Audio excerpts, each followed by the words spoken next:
This is part one of the Marcus Mosher mock draft.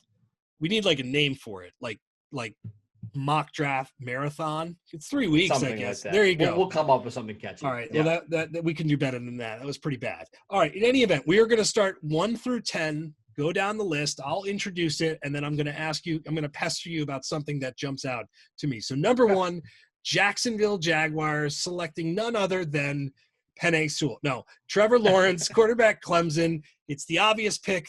There's no one on the universe that's going to pencil anything else in. Dude got married. He had shoulder surgery. Urban Meyer doesn't care. He doesn't want to see any other quarterback. We know what it is. Let me ask you this, Marcus, though. Like, there has been questions about greatness and everything else with Trevor. As you've undoubtedly watched a lot of him, how great do you think he can be? Special. I think he is the best quarterback prospect that we've maybe seen in the last 20 or 30 years. And I think right away he's going to be just a culture changer for Jacksonville. Are they going to make the playoffs right away? No. But could this be a team that wins 6, 7, 8 games just because they solidified the quarterback position? I think so. I think Trevor Lawrence is going to be the best quarterback in that division pretty quickly. And I say that even if Deshaun Watson is on the field. Sports Illustrated did a feature on him, which I read before we came on here, which I thought was fascinating. Dude has such a level head. Really trying to just neutralize any thought of having a chip on his shoulder, or like, what a grounded guy. I covered him when he was in high school and a little bit in college as well. He is the full package. I want him to do well. I think he has a chance to frankly, live up to the hype, which would be hard to do considering how crazy the hype has been for about 5-6 years. So we'll see. Yeah, I think if he fails, I don't think it's going to be his fault. It'll be the organization's fault for not getting enough talent around him. Like, that's how good I feel about Trevor Lawrence. I think as long as Jacksonville can protect him and give him some weapons, they're going to be just fine. All right, number 2, the most important pick in your top 10, the New York Jets, Zach Wilson, quarterback. So look, in talking to Eric, it's kind of interesting. Maybe there's maybe this isn't a done deal. It feels very doneish to me, Marcus. You look at the betting odds. I think he was minus 2,000 in terms of going to the Jets. There's been maybe a little movement in that, maybe a little uncertainty. But to you, this is still the guy the Jets are targeting. Yeah, on last week's podcast, I said I bet my life that Wilson was the pick at number 2. I still feel pretty good about that bet. I think we're okay right there. I think he's the perfect quarterback for the Jets. He gives them some flash, some big playmaking potential. I think he's going to be a guy that just walks right in and just leads the room and is in charge. I love Zach Wilson to the Jets. I do too. I know this is your mock draft, but I've thought about this a lot. This is the pick I would make. I think he is the right guy at the right time. The concerns Eric brought up, I think, are legitimate offensive line injury concerns, even frame, although he's bodied up quite a bit over the last year. You got to keep swinging for a quarterback, man. That's my mentality as a Jets fan, and that's a good guy to take a swing on. Okay. Record scratch. Interesting here. San Francisco 49ers. I just did a video this week for the game day, said Mac Jones is the guy. The steam here feels a little bit real, but Marcus, not so fast. You say Trey Lance, North Dakota State quarterback. You have him at number 3. And what are your thoughts behind it? I just can't get behind Mac Jones being the pick at number 3 until it actually happens. And then probably 5 to 10 minutes until, after that pick, I still won't even believe that it happened. I've got a feeling that Kyle Shanahan looks at Trey Lance and he sees all the potential in the world. And I think he looked at the Alex Smith, Patrick Mahomes model in Kansas City and thought, hey, we can do that with Jimmy Garoppolo and Lance. Let's bring him in. Let's develop him. And then in 2022, we'll go with Lance. I think that makes so much sense. I think Lance in that offense would be absolutely phenomenal. And until it's not the pick, I'm going to continue to believe that Lance will go number 3. I did a story on him last fall, and talking to people that really know the game, they were enamored with this kid. His one game was meh, but it really was a terrible snapshot of him, and his team was really bad. So I'm very curious by the talent. The Josh Allen comparisons to me are actually appropriate. I think this is a guy, small school guy with just incredible ability. I think that'd be a great spot for him. It'll be interesting to see if that were Lance. All right. Number 4, Atlanta, Kyle Pitts, tight end from Florida. Kyle Pitts podcast. And we're not alone. I feel like there's a lot of Kyle Pitts podcasts. two things on this, Marcus. A, how special is he? And B, and I guess wherever way you want to start with this, what is the likelihood, do you think, that Atlanta could still trade out of this spot? Yeah, first of all, I think he's a generational tight end prospect. I think he's the best tight end prospect that we've seen since Kellen Winslow Sr. has come into the NFL. The complete package. Wow. He is a dominant receiver where you can put on the film and watch him go up against Patrick Surtain and J.C. Horn, 2 top 15 picks in this draft. You can see him lining up inside. He can also block, which we don't typically see a lot from tight ends coming into the NFL.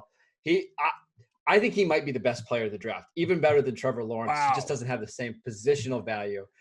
But will the Falcons trade out of this pick? I think it's possible. I actually think if Trey Lance is there, that's the pick. But in this mock, he's not. So they're just going to sit there and take the best player available. That's Kyle Pitts. I think the draft really kind of starts here. I know number 3 is intriguing, but it's going to be a quarterback. It's a matter of which one. This is the spot where all mock drafts can explode, like right in a moment, if they trade, who they trade to, etc. But I agree with you in terms of best player. Pitts this year, he's an extraordinary. He's like a superhuman out there. I mean, it really is such a unique piece that I'm not sure the average fan understands what a guy like this could do in the right system. I just hope he goes somewhere awesome. This would actually be somewhere awesome for him. Oh, he would be so good. They could ease him in. You know, they already have Hayden Hurst, so he wouldn't even necessarily have to start as a rookie. They could kind of use him in certain packages. But by 2022, look out. I think Kyle Pitts would already be a top 3 or 4 tight end in the NFL. I agree with you. All right, number 5. Again, another super interesting pick.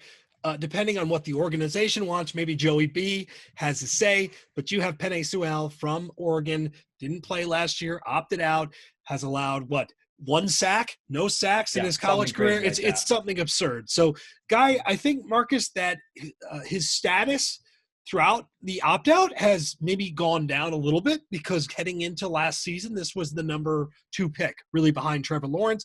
Like, he's not falling that far. So for you, you're going offensive tackle over Jamar Chase, over Devonta Smith, Jalen Waddle, Sowell if he was there. Yeah, I think this is the hardest pick in the draft for me because I could certainly see them going with Jamar Chase because, Joe Burrow wants him. We know that he's a pretty special wide receiver talent. But if I'm the Bengals, I just look at Joe Burrow limping around the locker room and around the building and say, listen, we got to protect him. We can't let what happened, last year happen again to Joe Burrow. Go get Sowell. And if we need to trade up in the second round to go get a receiver, we can do that. Protect Joe Burrow at all costs. I was just going to say, I think Eric brings up a good point that we just talked about the depth of the Cincinnati wide receivers, but the depth in this draft is phenomenal. And you're not going to have that same depth at offensive line. The drop-off is more severe.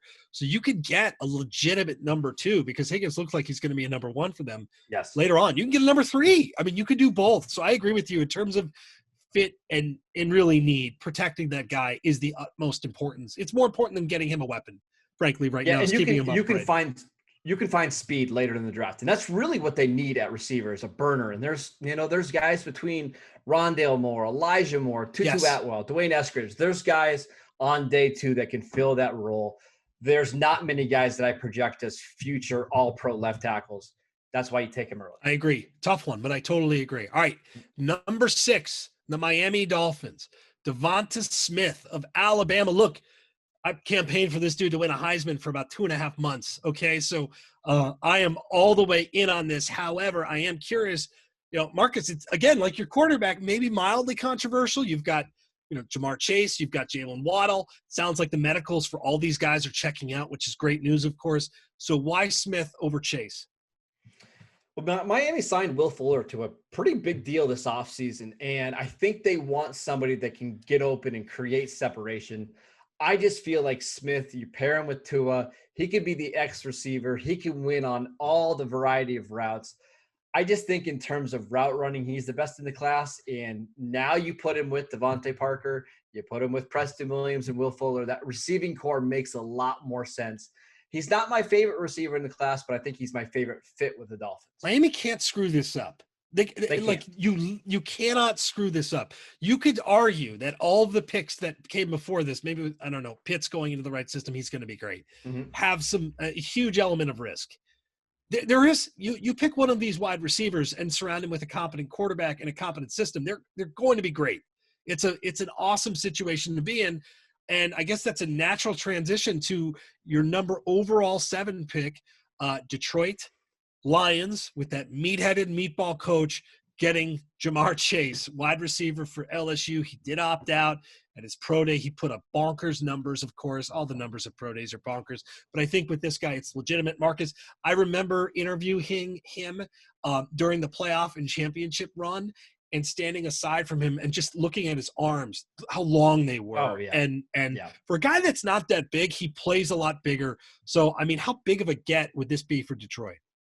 It would be huge. I think they have the worst wide receiver room in football right now with Tyrell Williams, who missed all of last year as a projected starter, Brashad Perryman, who has been injured basically throughout his entire career. Both of those are outside speed threats. What they need is that number one, the alpha, the X receiver, and it's Jamar Chase. I think if he's there at 7, it's a no-brainer pick, and it would be a fantastic building block for this Lions team that really lacks a lot of star talent. So more so than a quarterback in your eyes? I mean, it sounds like they're tied to Jared Goff, right? I mean, they restructured his contract, so he's basically tied to that team for the next 2 or 3 years at least. I don't agree with it, but it sounds like that's what they're doing. Hey, I know. And if you're going to make that move, to your point, at least give it a shot. As it stands right now, I don't think Goff has a chance. This would be the best wide receiver he's thrown to, like immediately, frankly. He is that good. Okay, quarterbacks, though. Number 8, Carolina. They just got their quarterback of the future. My former guy, Sam Darnold. However, you are thinking Justin Fields from Ohio State is the pick for Carolina. Interesting here. Now, Matt Rule has not ruled any of this out. He's mentioned taking a look at quarterbacks. But with Sam Darnold, it feels like they're committing to him, and yet in your eyes, what is the thought process here? Bring as many of these guys in as possible and see which one works? Yes.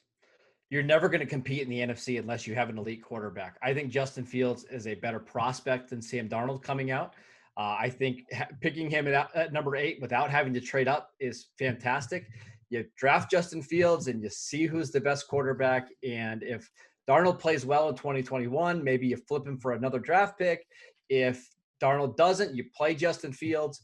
Just continue to invest at the quarterback position until you find your franchise guy. Is there any chance that they trade out of this spot?